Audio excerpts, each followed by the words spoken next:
మహిళలు, పిల్లలు, దివ్యాంగులు, వయోవృద్ధులు, ట్రాన్స్జెండర్స్ ఇవన్నిటి కూడా సంక్షేమాధికారిగా పనిచేస్తున్నారు మన భద్రాద్రి జిల్లాలో. ఈ చెప్పినటువంటి 5 కూడా సెన్సిటివ్ గ్రూప్స్. మనకు తెలుసు మహిళలు అంటే చాలా సున్నిత మనస్కులు, అదేవిధంగా పిల్లలు, దివ్యాంగులు, సమాజంలో ఇబ్బందులు గురయ్యే వాళ్ళు అంతా ఈ వర్గాలు, ట్రాన్స్జెండర్ కావచ్చు, వయోవృద్ధులు.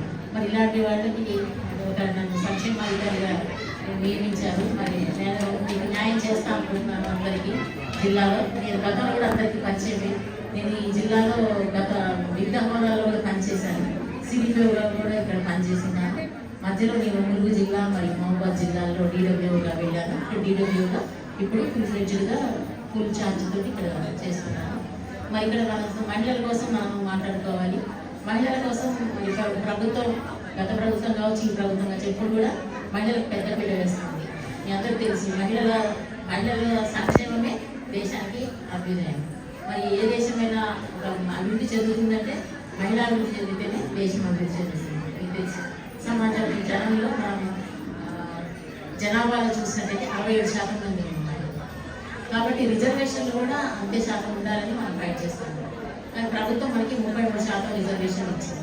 ఈ రిజర్వేషన్ ఉపయోగించుకోవడానికి మహిళలతో ముందుకు రావాలి, బాగా చదువుకోవాలి, దేనిలో వెనకడుగు వేయకూడదు. అంతా మేమున్న ప్రభుత్వం ఉన్నది, మనకి ఏదైనా చేయడానికి ఉంది. కాబట్టి అందరూ కూడా బాగా చదువుకొని మంచిగా ఎగ్జామ్స్ రాసి గ్రూప్స్ అవి రాసి జాబ్స్ కొట్టాలని ఈ సందర్భంగా కోరుతున్నాను. మహిళలతో చదువుకోవాలి. నిరక్షరాస్యతగా ఉన్న మహిళలు గతంలో పోలిస్తే నిరక్షరాస్యులుగా ఉన్నారు కదా. మరి గతంలో అయితే ఓట్లప్పుడు కూడా ఉండేది కాదు, వంటింటికే పరిమితమై ఉండేవాళ్ళు. మరి అలాంటి టైంలో సావిత్రిబాయి పూలే గారు మరి మన ఆడపిల్లలకి చదువు ఉండాలని చెప్పి ప్రోత్సహించారు.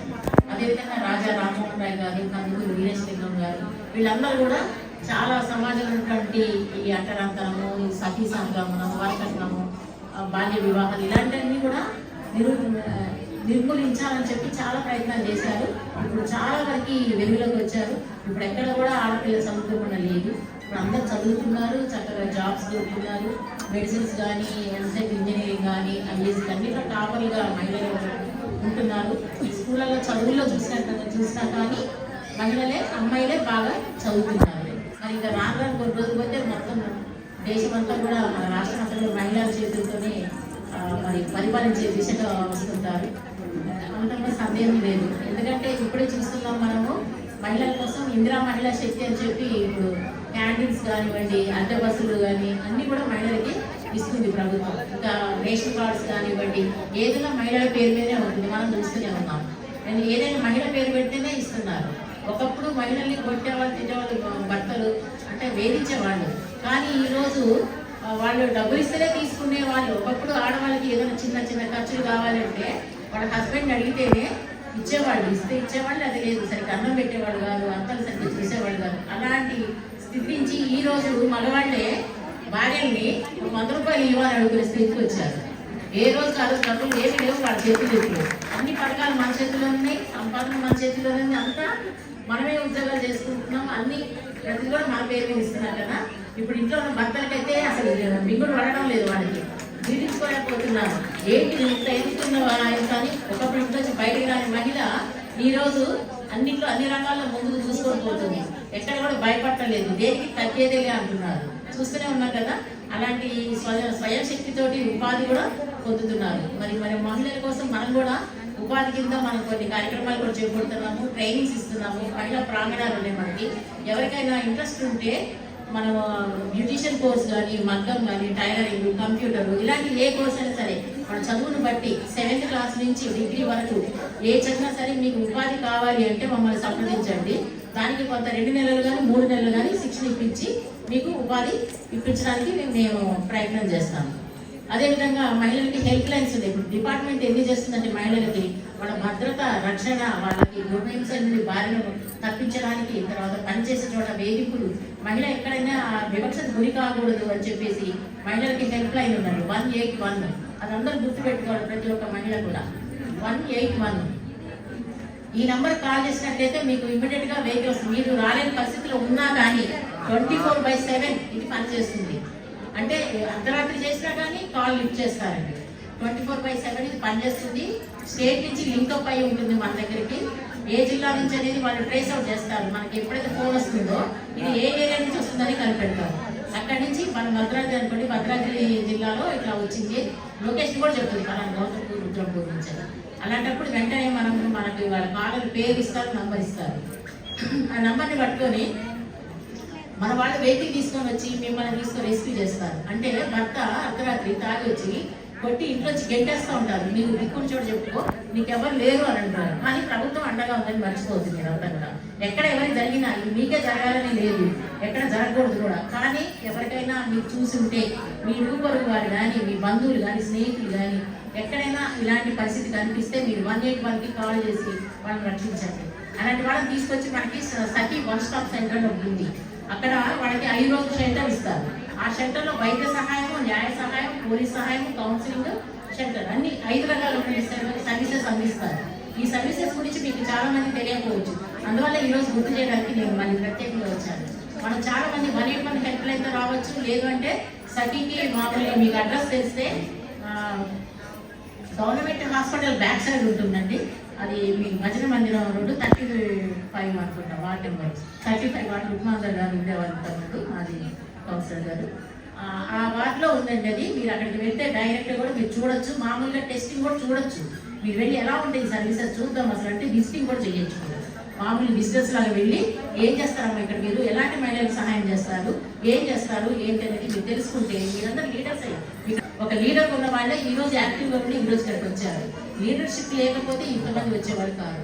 కాబట్టి మీరందరూ కూడా లీడర్స్ లాగా ఉన్నారు. కాబట్టి మీరు మన మహిళల కోసం ఏదైనా మనం చేయడానికి ముందు మా డిడబ్ల్యూ ఆఫీస్ కూడా కలెక్టరేట్లో ఉంది. G1 దానిలో గ్రౌండ్ ఫ్లోర్లో ఫస్ట్ నెంబర్ రూమ్. అక్కడికి వచ్చి కూడా మీరు ఏదైనా కంప్లైంట్స్ చేయొచ్చు.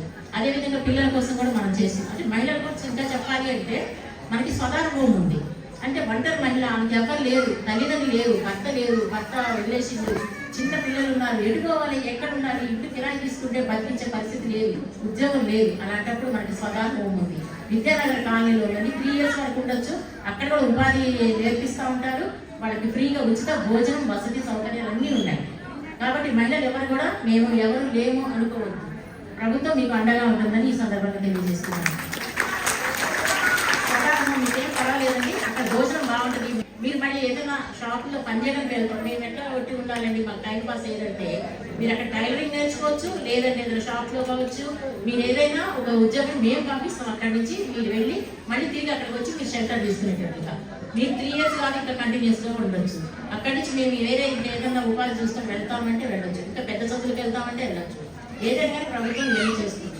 అదేవిధంగా ఎక్కడైనా హింసకు గురైన మహిళ కావచ్చు, లైంగిక వేధింపులకు గురైన మహిళ కావచ్చు, అలాంటి వాళ్ళు ఎవరైనా ఉంటే ఉజ్వల హోమ్ ఉంది మనకి హైదరాబాద్లో. అది కూడా ఉచితంగా ఉంటుంది. అక్కడ కూడా ఉచిత వైద్యం అన్నీ కూడా సౌకర్యాలు, షెల్టర్, చదువులు, ఉపాధి అన్నీ ఉంటాయండి ఉజ్వల హోమ్. అదేవిధంగా స్టేట్ హోమ్ ఉంది వరంగల్లో. అక్కడ కూడా ఒంటరి మహిళలు కావచ్చు, మీకు ఎటువంటి ఎవరు లేరు, ఆదరణ లేదు, నాకు ఉపాధి లేదు, ఉద్యోగం లేదు, మేము ఏం చేయాలి, ఎట్లా బతకాలి అనుకున్న వాళ్ళకి స్టేట్ హోమ్ కూడా ఉంది. అదేవిధంగా service home, working women's hostel. ఇప్పుడు వర్కింగ్ చేస్తున్నారు ఎక్కడైనా, మీరు ఖమ్మంలో ఉద్యోగం చేస్తుంటారు, ఇప్పుడు మీరు ఖమ్మంలో వెళ్ళి ఉద్యోగం చేయాలి. ఇక్కడ నుంచి అక్కడ రోజు అక్కడ నుంచి చేయలేరు అనుకోండి, మీకు వర్కింగ్ ఉమెన్స్ హాస్టల్ ఉచితంగా ఇస్తాం. అది డిపార్ట్మెంటే రన్ చేస్తుంది. అట్లా వర్కింగ్ ఉమెన్స్ హాస్టల్. తర్వాత చిల్డ్రన్ హోమ్స్ ఉన్నాయి మనకి. అంటే ఎక్కడైనా పిల్లలు అంటే వాళ్ళకి ఎవరు లేరు, అనాథలు, తల్లిదండ్రులు లేరు, లేదా తల్లి ఒకటి ఉంది, లేదా తండ్రి ఒకడే ఉన్నాడు, ఆ పిల్లల్ని చదివించలేము, ఏం చేయాలి అలాంటప్పుడు చిల్డ్రన్ హోమ్ ఉందండి మనకి మణుగురులో ఉంది, గర్ల్స్ హోమ్. అక్కడ ఆ పిల్లల్ని 6 సంవత్సరాల నుంచి 18 సంవత్సరాల వరకు మేమే చదివిస్తాం. మేమే ఉచితంగా బట్టలు అన్నీ కూడా ఇస్తాం. ఆ షెల్టర్ అన్నీ కూడా ఇస్తాం. అది కూడా ఉంది. అవన్నీ ఉపయోగించుకోవాలి. ఎన్నో పథకాలు ఉన్నాయి కానీ చాలా మంది జనాలకి తెలియకపోవడం వల్ల మీకు అర్థం అవ్వట్లేదు ఎక్కడ ఏం చేయాలనేది, ఎవరిని సంప్రదించాలనేది. మీకు అంగన్వాడీస్ ఉన్నాయి దగ్గరలో, అంగన్వాడీస్కి వెళ్ళండి, అక్కడ కూడా మీకు అన్నీ చేసుకుంటారు. సో ఇప్పుడు మనకి మహిళల కోసం ఇది ఉంది. తర్వాత ఇప్పుడు మహిళల కోసం చెప్పిన ఇవన్నీ కూడా హోమ్స్ ఉన్నాయి కదా, పిల్లల కోసం కూడా హోమ్స్ ఉన్నాయండి. చిల్డ్రన్ హోమ్ అన్నాం కదా, మన ఊరు ఒకటి ఉంది. అదేవిధంగా 2 ప్రైవేట్ హోమ్స్ ఉన్నాయి. సారపాకలో ఉంటుంది, అశ్వరావుపేటలో ఉంటుంది. అదేవిధంగా ఓల్డేజ్ హోమ్ వృద్ధాప్యకు వచ్చారు. చాలా మంది పిల్లలు ఏంటంటే తల్లిదండ్రులు చూడరు.